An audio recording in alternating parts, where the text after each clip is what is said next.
नमस्कार दोस्तों, एमपीपीएससी की तैयारी करने वाले स्टूडेंट्स या साथियों मेरे, आपके मन में कहीं ना कहीं एक डाउट हमेशा आता है कि इंग्लिश नहीं आने पर क्या एमपीपीएससी में सिलेक्शन नहीं हो सकता है अथवा हो सकता है।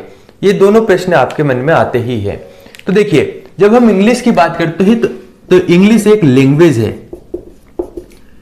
यानी इंग्लिश एक भाषा है और भाषा का कार्य होता है आपकी जो अभिव्यक्ति है उसको व्यक्त करना। आप जो कहना चाहते हैं इस कहने को, आपके विचारों को व्यक्त कर दे, वही भाषा होती है। ठीक है, तो जब हम इंग्लिश की बात करते हैं तो हमारे मन में एक डाउट चलता ही रहता है कि मैं एमपीपीएससी की तैयारी कर रहा हूं, मेरी इंग्लिश ठीक नहीं है।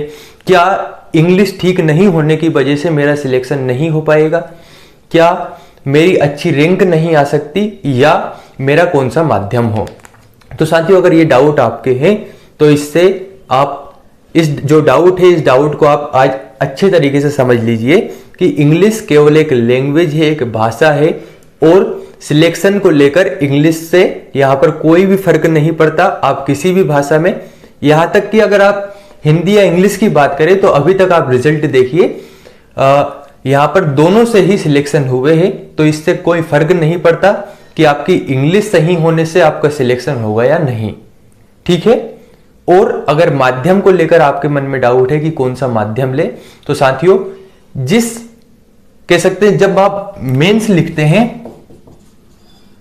तो मेंस लिखने में आप जिस भाषा, जिस लैंग्वेज में सहज हो, अगर आप इंग्लिश में सही तरीके से लिख पाते हैं तो इंग्लिश माध्यम चुन सकते हैं, हिंदी में सही से लिख पाते हैं तो हिंदी माध्यम चुन सकते हैं।